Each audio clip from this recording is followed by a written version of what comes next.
नमस्कार दोस्तों, स्वागत है आपका स्टडी फॉर सिविल सर्विसेज में। देखिए, स्टडी फॉर सिविल सर्विसेज के छात्र हैं तो ये वाला टेलीग्राम जरूर ज्वाइन करके रखिए। यूट्यूब चैनल में हमारे साथ है तो भी ये वाला टेलीग्राम ज्वाइन करना बहुत ज्यादा जरूरी है। सारे नोटिफिकेशन, सारे अपडेट, सारे मोस्ट इंपोर्टेंट पिक्स, सारा रिवीजन सब कुछ यहाँ पे बताया जाता है। टेस्ट को ध्यान से अटेम्प्ट करिए और बताइए कितना स्कोर आपने किया है, कितने सही किए हैं टोटल क्वेश्चन में से। सभी लोग अपना अपना स्कोर जरूर कमेंट करिए। 13 जून 2021 को यूपीपीएससी का पीसीएस एग्जाम है और आरओ का जो यूपीपीएससी वाला है 1 अगस्त 2021 को एग्जाम है। दोनों के लिए paid book, full paid book भी चालू हो चुके हैं। टेस्ट सीरीज वाला पेड बुक भी चालू हो चुका है।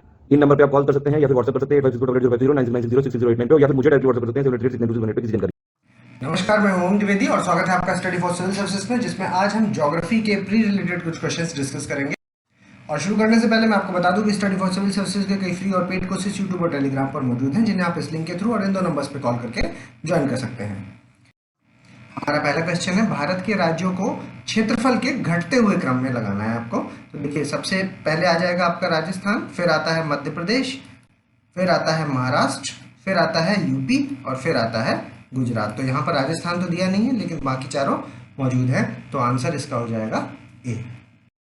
अगला देखिए, निम्नलिखित में से कौन सा कथन सत्य है। देखिए, भारत में सर्वाधिक तट रेखा वाले दो राज्य कौन से हैं? गुजरात और आंध्र प्रदेश। सही है। और भारत का अन्वयन आर्थिक क्षेत्र यानी कि इकोनॉमिक एक्सक्लूसिव जोन है, जो वो आधार रेखा मतलब बेस लाइन से कितना होता है? 200 नॉटिकल माइल्स तक। ठीक, तो ये वाला स्टेटमेंट भी सही है। दोनों ही सही है, आंसर सी हो जाएगा। अगला देखिए, निम्नलिखित में से क्या सत्य है? भारत में कैलेडोनियन युगीन पर्वतों के अंतर्गत कोडप्पा भूसन्नति से पूर्वी घाट पर्वतों की उत्पत्ति हुई है और हर्षिनियन युगीन पर्वतों के अंतर्गत विंध्यन भूसन्नति से विंध्याचल और सतपुड़ा पर्वतों की उत्पत्ति हुई है। ठीक, तो दोनों ही स्टेटमेंट यहाँ पर सही है, आंसर सी होगा इसका। अगला देखिए, भारत में पाई जाने वाली चट्टान समूह के प्रकार को आपको कालानुक्रमिक रूप से व्यवस्थित करना है। तो सबसे ऊपर आएगी, सबसे पहले आएगी आर्कियन रॉक्स। ठीक, फिर आर्कियन के बाद आएगा धारवाड़। ठीक है, धारवाड़ के बाद फिर कोडप्पा और फिर उसके बाद विंध्या, विंध्यन के बाद फिर गोंडवाना और गोंडवाना के बाद डेक्कन। ठीक है, तो अगर इनको अरेंज करेंगे तो आंसर हो जाएगा ए, 1 2 3 4। अगला देखिए, लघु हिमालय का निर्माण किस कल्प में हुआ है? मतलब लेसर हिमालय है जो, वो किस पीरियड में बने हैं? तो देखिए, ईओसीन पीरियड में, ओलिगोसीन में, मायोसीन में या फिर प्लियोसीन में। तो आंसर है आपका मायोसीन पीरियड में, क्योंकि ईओसीन और ओलिगोसीन इसमें तो ग्रेटर हिमालयस बने हैं। ठीक है, ग्रेटर हिमालयस। और आपका मियोसीन में हो गए लेसर हिमालयस और प्लियोसीन में हो गए आपके शिवालिक्स। ठीक, तो आंसर हो जाएगा सी। अगला देखिए, डेक्कन ट्रैप के संबंध में कौन सा कथन सत्य है? इन्हीं चट्टानों से पन्ना और गोलकुंडा के हीरे मिलते हैं। देखिए, ये स्टेटमेंट गलत हो जाएगा, क्योंकि पन्ना और गोलकुंडा के हीरे हैं जो वो विंध्यन क्रम की चट्टानों से मिलते हैं, विंध्यन क्रम की। ठीक है। दूसरा देखिए, ये क्रेटेशियस कल्प में बेसाल्टिक लावा से बना हुआ है। ये वाला स्टेटमेंट दूसरा सही है, पहला यहाँ पर गलत है, आंसर इसका बी हो जाएगा। अगला देखिए, निम्नलिखित में से क्या सत्य है? ट्रांस हिमालयन श्रेणी मुख्यतः अवसादी चट्टानों से निर्मित हुई है। ठीक, तो सही स्टेटमेंट है। और सतलज, सिंधु और ब्रह्मपुत्र नदियां हैं जो, उनका उद्गम इसी पर्वत श्रेणी से हुआ है। दोनों स्टेटमेंट यहाँ पर सही है, आंसर सी हो जाएगा। अगला देखिए, मध्य हिमालय के संदर्भ में बताना है आपको।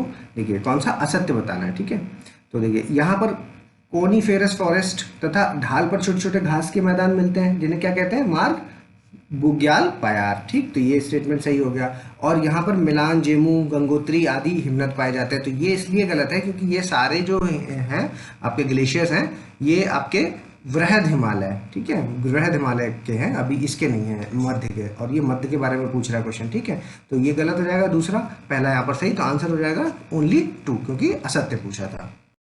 अगला देखिए, वृहद हिमालय और मध्य हिमालय के बीच में क्या स्थित है? Indo Tsangpo suture zone, main central thrust, main boundary fault या फिर ग्रेट बाउंड्री फॉल्ट। तो इसका आंसर होगा मेन सेंट्रल थ्रस्ट, यानी कि बी आंसर हो जाएगा इसका। और इंडो शैंको सेचर जोन और मेन बाउंड्री फॉल्ट और ग्रेट बाउंड्री फॉल्ट, इनके बीच में क्या क्या है, ये आपको कमेंट्स के माध्यम से बताना है। अगला देखिए, निम्नांकित पर्वतों के ऊंचाई के घटते हुए क्रम में आपको लगाना है। नमचा बरुआ, मकालू, बद्रीनाथ और नंदा देवी। तो अगर मकालू की हो जाएगी आपकी 8481, ठीक है, और नंदा देवी की है आपकी 7817, ठीक है। नमचा बरुआ की हो जाएगी 7756 और बद्रीनाथ की हो जाएगी 7138, ठीक है। तो इसकी जब प्रोलॉजी लगाएंगे तो बी आंसर हो जाएगा 2413। अगला देखिए, निम्नलिखित पर्वत श्रेणियों और उनकी उच्चतम चोटियां ये यहाँ पर लिखी हुई हैं, ये हाईएस्ट पीक्स है और ये श्रेणियां हैं, ठीक है। तो इनमें बताना है कि कौन सी गलत मैच्ड है। तो हरिश्चंद्र श्रेणी कलसूबाई बिल्कुल सही है, पूर्वी घाट महेंद्रगिरी ये भी सही है, छोटा नागपुर प्लेटू है जो ये अमरकंटक नहीं, इसका छोटा नागपुर प्लेटू का पारसनाथ, ठीक, ये गलत हो गया। और नीलगिरीज की दोदा बेटा, ठीक। तो सी आंसर हो जाएगा, गलत वाली बतानी थी। अगला देखिए, निम्नलिखित में से कौन सा दर्रा पास है जो मुंबई चेन्नई का जो रेल मार्ग और सड़क मार्ग दोनों को जोड़ता है? थालघाट, भोरघाट, पालघाट और सेनकोटा। तो इनका अरेंजमेंट भी आपको कमेंट्स के माध्यम से बताना है कि कौन नॉर्थ टू साउथ, आप एक बार अरेंज करके बताइए इनको कि कैसे कैसे लगेंगे। और इस क्वेश्चन का आंसर हो जाएगा आपका भोरघाट, बी आंसर। निम्नलिखित में से क्या कथन सत्य है? देखिए, आंध्र प्रदेश को मुख्यतः दो भागों में बांटा जाता है, एक हो गया आपका तेलंगाना पठार और दूसरा हो गया रायलसीमा पठार, ठीक। तो ये स्टेटमेंट सही हो गया। और तेलंगाना पठार समप्राय मैदानों का क्षेत्र है और इसकी ढाल है जो वो पूर्व की ओर है, जबकि रायलसीमा है जो वो एक समतल भूमि है, ठीक। तो ये स्टेटमेंट भी सही हो जाएगा। तो दोनों ही सही है, आंसर सी हो जाएगा इसका।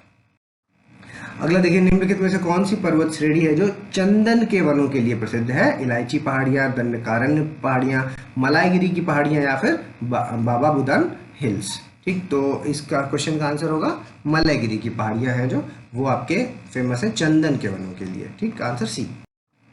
निम्नलिखित पर्वत श्रेणियों को उत्तर से दक्षिण की ओर लगाना है। देखिए, नल्लामलाई हिल्स, पालकोंडा, जावाड़ी और पंचमलाई हिल्स, ठीक है। इनको एक बार मैप में जरूर लोकेट कर लीजिएगा। और ये सभी हैं जो ये आपकी नॉर्थ टू साउथ ही अरेंज्ड है, ठीक। सबसे ऊपर नल्लामल्ला, फिर पालकोंडा, जावेड़ी और फिर पंचमलाई। तो आंसर हो जाएगा 1 2 3 4 ए आंसर। अगला देखिए, निम्नलिखित में से कौन सा कथन सत्य है? देखिए, भाबर क्षेत्र में अनेक पारगम्य चट्टानें मतलब परमेबल रॉक्स का निर्माण हुआ है, उससे क्या होता है कि छोटी छोटी नदियां हैं जो वो भूमिगत हो जाती हैं। तो ये सही स्टेटमेंट है। और ये क्षेत्र जो होते हैं वो कृषि के लिए अत्यंत उपयोगी होते हैं। तो ये वाला गलत हो जाएगा क्योंकि ये क्षेत्र कृषि के लिए उपयोगी नहीं होते हैं, ठीक। ये गलत, तो आंसर इसका हो जाएगा, सत्य वाला पूछा है, आंसर ए। अगला देखिए, निम्नलिखित में से क्या सत्य है? देखिए, शिवालिक की उत्पत्ति के समय अरावली दिल्ली कटक के नीचे धंसने के कारण इंडो ब्रह्म नदी मार्ग का अवरुद्ध हो गया, ठीक। और दूसरा है, इंडो ब्रह्म नदी के अवरुद्ध होने के कारण गंगा नदी तंत्र, यमुना नदी तंत्र और गोदावरी नदी तंत्र का उद्भव हुआ। तो देखिए, ये दोनों ही स्टेटमेंट यहाँ पर गलत हैं। और इसमें है क्या बेसिकली कि शिवालिक की उत्पत्ति के एक समय अरावली दिल्ली कटक है जो वो धंसा नहीं था बल्कि ऊपर उठ गया था, ठीक है, जिससे कि इंडो ब्रह्म नदी का मार्ग है जो वो अवरुद्ध हो गया और इससे 3 नदी तंत्र का निर्माण हुआ, जो कि आपका सिंधु नदी तंत्र, गंगा नदी तंत्र और ब्रह्मपुत्र नदी तंत्र, ठीक। तो इसलिए ये दोनों ही गलत हो जाएंगे, ठीक है। आंसर हो जाएगा इसका डी। अगला देखिए, निम्नलिखित में से कौन सी नदी का उद्गम स्थल सुमेलित नहीं है? ठीक है, देखिए घाघरा है जो मपसा, तुंग हिमनद, कोसी गोसाईधाम और रामगंगा नैनीताल और बेतवा आपका अमरकंटक। तो देखिए इसका आंसर हो जाएगा डी। ठीक है, तो ये गलत है क्योंकि और आपका जो बेतवा है वो विंध्यास के रायसेन से निकलती है, रायसेन। ठीक, तो ये वाला डी वाला है जो वो गलत हो जाएगा। प्रायद्वीपीय नदियों के संदर्भ में निम्नलिखित में से क्या गलत है? गलत वाला बताना है। देखिए प्रायद्वीपीय नदियां हिमालय की तुलना में अधिक पुरानी हैं, तो ये स्टेटमेंट सही हो गया। और ये नदियां प्रौढ़ अवस्था मतलब मैच्योर हो चुकी हैं, ठीक, तो ये वाला भी सही हो गया। और इन नदियों की ढाल है जो वो प्रौढ़ता अन्यतः तीव्र ढाल है इनकी, तो ये स्टेटमेंट गलत हो जाएगा क्योंकि इनकी जो ढाल है वो बहुत ज़्यादा मंद है। ठीक, और ये तीसरा चौथा देख लीजिए, इन नदियों में विसर्प का लगभग अभाव है, मतलब मीएंडर्स हैं जो उनका अभाव है। ठीक, तो ये स्टेटमेंट भी सही है, आंसर सी हो जाएगा इसका, असत्य वाला बताना था हमें। अगला देखिए, निम्नलिखित में से नदी के अपर्दन द्वारा, ठीक है, इरोजन से कौन सी है जो स्थलाकृति लैंडफॉर्म है जो वो नहीं बनता है? ठीक है, तो देखिए नदी वेदिका बनती है, नदी विसर्प भी बनता है, जलप्रपात भी बनता है, लेकिन जो गोखुर झील है वो कैसे बनती है? वो बनती है आपके निक्षेपण के द्वारा। ठीक, तो ये आंसर हो जाएगा बी। अगला देखिए, निम्नलिखित में से क्या सत्य है? भारत के जो मालाबार क्षेत्र है, ठीक है, उसमें प्रत्यावर्ती मानसून द्वारा शीत ऋतु में वर्षा होती है, तो ये गलत हो जाएगा क्योंकि वो कोरामंडल कोस्ट में होती है। ठीक है, रिट्रीटिंग मानसून के थ्रू। कोरामंडल कोस्ट, ये गलत। दूसरा देखिए, प्रत्यावर्ती मानसून हवाएं अरब सागर से ह्यूमिडिटी लेती हैं, तो ये वाला भी गलत हो जाएगा क्योंकि वो बे ऑफ बंगाल से लेती हैं। ठीक, तो दोनों ही यहाँ पर गलत हैं, आंसर हो जाएगा डी। अगला देखिए, निम्नलिखित में से क्या सत्य है? ग्रीष्म ऋतु में पूर्वी जेट प्रवाह उष्णकटिबंधीय चक्रवात को भारत में लाने में सहायक होता है, बिल्कुल सही है। और दूसरा, ये चक्रवात भारत में ग्रीष्मकालीन मानसूनी वर्षा के प्रतिरूप को प्रभावित करता है। ठीक है, it affects the pattern of monsoon. ठीक है, मानसून रेनफॉल इन इंडिया। ठीक, तो दोनों ही स्टेटमेंट यहाँ सही है, आंसर सी हो जाएगा। अगला देखिए, भारत को कितने जैव जलवायु मंडलों में बांटा गया है? 3, 4, 5, 6। तो वो बांटा गया है 5 पार्ट्स में। ठीक है, नाम क्या है उनके हिंदी में? पीड़ादायक। ठीक, उसके बाद दूसरा आपका कष्टकर। ठीक है, उसके बाद कम सुखद, और एक होता है सुखद, और एक होता है आपका अति सुखद। ठीक, अति सुखद।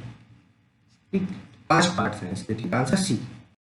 अगला देखिए, निम्नलिखित में से कौन सी परियोजना है जो अपने स्थान के साथ सुमेलित है? ठीक है, श्रीशैलम है आपका तेलंगाना में, तो सही है। और ये किस पे है? कृष्णा नदी पर। ठीक, कृष्णा। और सबरागिरी है जो सबरीगिरी, वो केरल में है, ये भी सही है। और ये पंबा में है। ठीक है, कम्मी और पंबा। और आपका कालिंदी कर्नाटक में है, ये भी सही है, ये कालिंदी नदी पर ही है। और गिरना गुजरात में है, ये गलत हो जाएगा क्योंकि जो गिरना है वो आपका महाराष्ट्र में है। ठीक, महाराष्ट्र। और किस नदी पर है ये? पूर्णा नदी पर, पूर्णा। ठीक, तो ये वाला डी गलत हो जाएगा, बाकी 1, 2, 3 इसमें सही है, आंसर ए हो जाएगा। अगला देखिए, मैच करिए। केंदुझार मैग्नीज के लिए फेमस है, मोसाबनी तांबे के लिए, बाबा बुदन लोहे के लिए, और अमरकंटक आपका बॉक्साइट के लिए। ठीक है, सारे ही सही मैच्ड है, आंसर हो जाएगा इसका ए। अगला देखिए, निम्नलिखित प्रसिद्ध खनिज उत्पादक क्षेत्रों में से क्या सुमेलित नहीं है? गलत वाला इसमें बताना है। क्रोमाइट है जो वो सुकिंडा घाटी, सही है। चांदी चित्तौड़गढ़ वाले एरिया में, ये भी सही है। टिन बस्तर में फेमस है, ये भी सही। और जस्ता है जो झुंझुनू, ये वाला गलत हो जाएगा क्योंकि जस्ता आपका है जो वो उदयपुर वाला जो रीजन है, उदयपुर। ठीक है, उदयपुर वाले रीजन में। और जाबर क्षेत्र बोलते हैं, जाबर क्षेत्र, जाबर माइंस भी है यहाँ पर, जाबर क्षेत्र। तो आंसर हो जाएगा इसका डी। अगला देखिए, निम्नलिखित में से क्या सत्य है? देखिए, एल्फ्रेड वेबर के न्यूनतम परिवहन लागत का सिद्धांत। ठीक, इसके अनुसार उत्पादन में प्रयुक्त माल का भार राशि या अशुद्ध होने पर उस वस्तु उद्योग का स्थानीयकरण कच्चे माल के क्षेत्र में हो जाता है। ठीक, सही स्टेटमेंट है। और दूसरा देखिए, लौह इस्पात उद्योग एवं एल्यूमिनियम उद्योग भार राशि उद्योग माने जाते हैं। तो दोनों ही यहाँ पर सही है, आंसर सी हो जाएगा इसका। अगला देखिए, कौन सा सत्य है बताना है। देखिए, कोक आधारित उर्वरक कारखाने तलचर, रामगुंडम, कोरबा में स्थित है, सही है। और प्राकृतिक गैस आधारित उर्वरक संयंत्र हजीरा, विजयपुर, जगदीशपुर, आंवला। ठीक, तो ये भी सही है, दोनों ही सही है, यहाँ पर सी आंसर। अगला देखिए, निम्नलिखित जो पोर्ट्स हैं उनको आपको नॉर्थ से साउथ अरेंज करना है, मैप बेस्ड क्वेश्चन है। कोंजीघोड़, कोचीन, एप्ली और क्यूलॉन, तो ये सभी नॉर्थ टू साउथ ही अरेंज्ड है। ठीक है, एक बार इनकी लोकेशन चेक कर लीजिएगा मैप में, आंसर ए हो जाएगा। जनजातियों के संबंधित कौन से निवास स्थान है जो वो सुमेलित है? देखिए, थारू उत्तर प्रदेश, जौनसरी उत्तराखंड, और उराव आपके झारखंड में, और कवर्धा छत्तीसगढ़ में। ठीक, तो ये सभी सही मैच्ड है, आंसर डी हो जाएगा इसका। अगला देखिए, निम्नलिखित में से कौन सी आग्नेय चट्टानें मतलब इग्नियस रॉक के रूपांतरण से बनी शेल नहीं है? गलत वाली आपको बतानी है। देखिए, ये ग्रेनाइट है, ये इग्नियस है, और इससे बनी नीस। ठीक, सही है। बेसॉल्ट इग्नियस है, इससे बनी शिस्ट, ये भी सही है।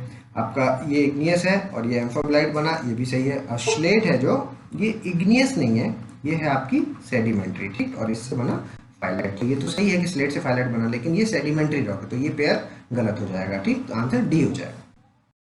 अगला देखिए, निम्नलिखित ज्वालामुखी को उनके स्थान के साथ सुमेलित कीजिए। देखिए, माउंट एरेबस अंटार्कटिका में है, माउंट एटना सिसिली द्वीप में है, माउंट स्ट्रॉम्बेली लिपारी द्वीप में है, और माउंट वेसुवियस आपका इटली में है। ठीक, तो यहाँ पे सभी मैच्ड है, आंसर ए हो जाएगा इसका।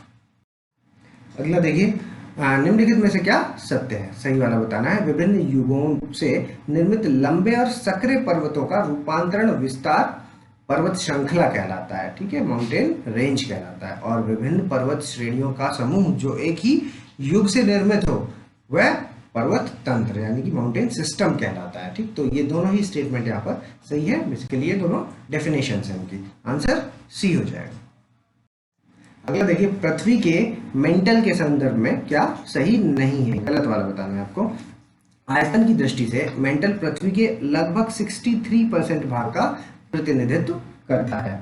तो ये स्टेटमेंट है जो आपका ये गलत हो जाएगा, क्योंकि 63% नहीं है, 83%। ठीक, तो काफी ज्यादा है। आंसर हो जाएगा इसका ए। ठीक है, अगला देख लेते हैं। मेंटल के ऊपरी भाग को दुर्बलता मंडल की संज्ञा दी जाती है, मतलब एस्थेनोस्फीयर कहा जाता है। सही है। और निम्न गति की मंडल की मोटाई है जो वो 100 से 200 किलोमीटर होती है, ये भी सही है। और दुर्बलता मंडल में पदार्थ अर्ध तरल मतलब सेमी लिक्विड स्टेट में होता है, तो ये भी सही है। ठीक, तो बाकी तीनों सही है, ऊपर वाला पहला गलत है। आंसर ए हो जाएगा। निम्नलिखित में से क्या सत्य है? देखिए, उत्तरी गोलार्ध में लगभग 40% भाग स्थल से है, अतः इसे स्थलीय गोलार्ध कहते हैं। तो देखिए ये स्टेटमेंट आपका गलत है, क्योंकि लगभग 60% भाग है जो वो स्थलीय है। ठीक, तो ये पहला गलत हो जाएगा। दूसरा, दक्षिणी गोलार्ध में लगभग 81% भाग है जो वो जल है, अतः इसे जलीय गोलार्ध कहते हैं। ये स्टेटमेंट सही है। ठीक, तो आंसर हो जाएगा ओनली 2। अगला देखिए, निम्नलिखित में से क्या सत्य है? भारतीय प्लेट के उत्तर पूर्वी दिशा में प्रवाहित होने के कारण हिंद महासागर के क्षेत्रफल में प्रसार हो रहा है। सही स्टेटमेंट है। और आपका दूसरा देखिए, अमेरिकी प्लेट के पश्चिम दिशा में प्रवाहित होने के कारण प्रशांत महासागर के क्षेत्रफल का संकुचन हो रहा है। ठीक, तो दोनों ही स्टेटमेंट यहाँ पर सही है। आंसर सी।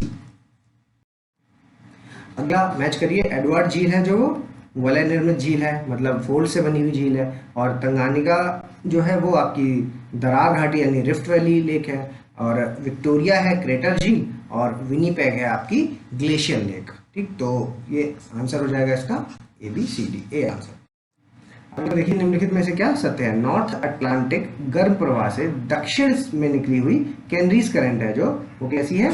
ठंडी है। सही स्टेटमेंट है। और कैनरीज करंट है जो वो उसका विस्तार कितना है? लाइबेरिया से गेबन। तो ये वाला स्टेटमेंट गलत हो जाएगा, क्योंकि इसका जो विस्तार है वो मेडेरिया से केप वर्ड के बीच है। ठीक, मेडेरिया से केप वर्ड के बीच।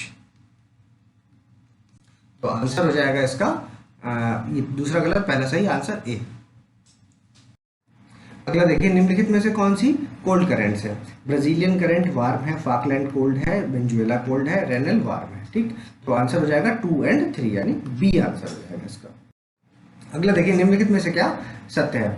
वायुदाब की पेटियों की उत्पत्ति में तापमान, वायुदाब और गतिक कारण महत्वपूर्ण होते हैं। तो सही स्टेटमेंट है ना।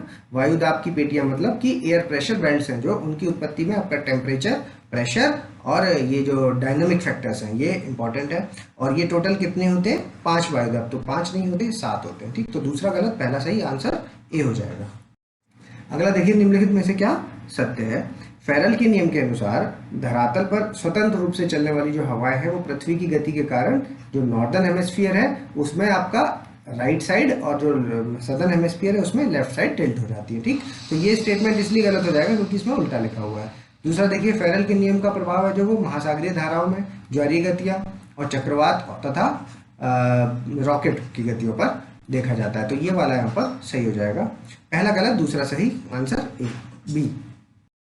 अगला देखिए, निम्नलिखित में से क्या सत्य है? यदि समदाब रेखाएं पास पास हों तो ढाल है जो वो मंद होगा और पवनें हैं जो वो धीमी गति से चलेंगी। ठीक, तो ये वाला गलत हो जाएगा। और यदि समदाब रेखाएं दूर दूर हों तो वायुदाब का ढाल है जो वो बहुत तीव्र होगा और पवनें हैं जो तेज गति से चलेंगी। तो ये वाला भी गलत हो जाएगा, क्योंकि जो विंड्स है वो आपकी हाई टू लो प्रेशर की ओर चलती हैं। ठीक है, और यदि आइसोबार है जो उनके पास पास होंगे तो ढाल क्या होगा? तीव्र होगा और पवनें भी तीव्र गति से चलेंगी। ठीक, और यदि जो आइसोबार है वो दूर दूर होंगे तो वायुदाब बहुत मंद होगा और जो पवनें हैं वो भी बहुत धीमी गति से चलेंगी। ठीक, तो दोनों ही यहाँ पर गलत हो जाएंगे। आंसर इसका डी हो जाएगा। अगला देखिए, विषुवत रेखा के निकट उष्णकटिबंधीय चक्रवात क्यों नहीं बनते, मतलब ट्रॉपिकल साइक्लोन्स क्यों नहीं बनते इक्वेटर के आसपास? तो देखिए, इक्वेटर पर कोरियोलिस फोर्स 0 हो जाता है और जो इक्वेटर पर पवनें हैं वो समदाब रेखाओं के समकोण पर चलती हैं, मतलब 90 डिग्री पर चलती हैं, जिससे निम्न जो वायुदाब क्षेत्र है वो बहुत ज़्यादा गहन नहीं हो पाता। ठीक, तो ये दोनों ही स्टेटमेंट सही है, ये दोनों ही इसके रीजन है। आंसर सी हो जाएगा इसका। अगला देखिए, निम्नलिखित में से कौन उच्च मेघ मतलब हाई क्लाउड्स हैं जो उनकी ऊंचाई कितनी 6 से 12 किलोमीटर का एक प्रकार नहीं है, गलत वाला बताना है इसमें। ठीक है, तो सिरस हो गया, सिरोस्ट्रेटस हो गया, स्ट्रेटोक्यूमुलस हो गया या फिर सिरोक्यूमुलस हो गया।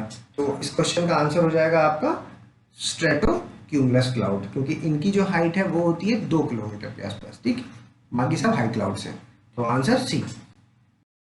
अगला देखिए, जब ठंडी वायु राशि गर्म महाद्वीपीय भाग के ऊपर होती है तब मौसम कैसा रहता है? बारिश, हल्की बारिश होती है, रुक रुक कर तेज बारिश होती है, लगातार तेज बारिश होती है, या मौसम साफ रहता है? तो ये जो कंडीशन है वो क्लियर वेदर की कंडीशन है, आंसर डी होगा इसमें।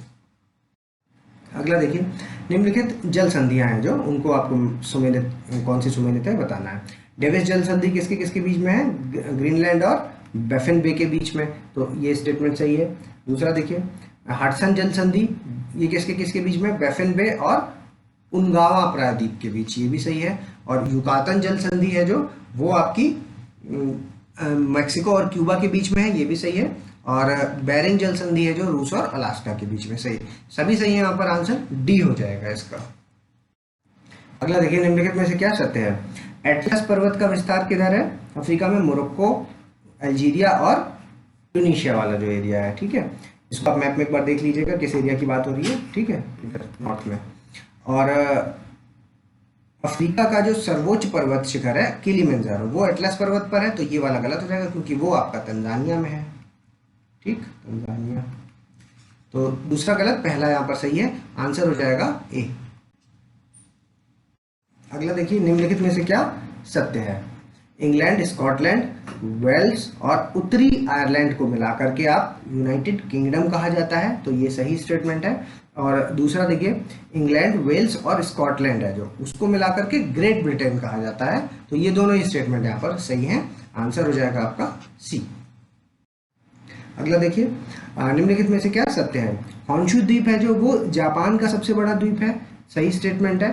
दूसरा, हॉन्शू द्वीप पर कांटो के मैदान और फुजियामा ज्वालामुखी स्थित है, ये भी सही है। और देश की जो राजधानी आपकी टोक्यो वो होक्काइडो द्वीप पर स्थित है, ये वाला गलत हो जाएगा क्योंकि जो टोक्यो है वो भी कहाँ पर है? हॉन्शू में।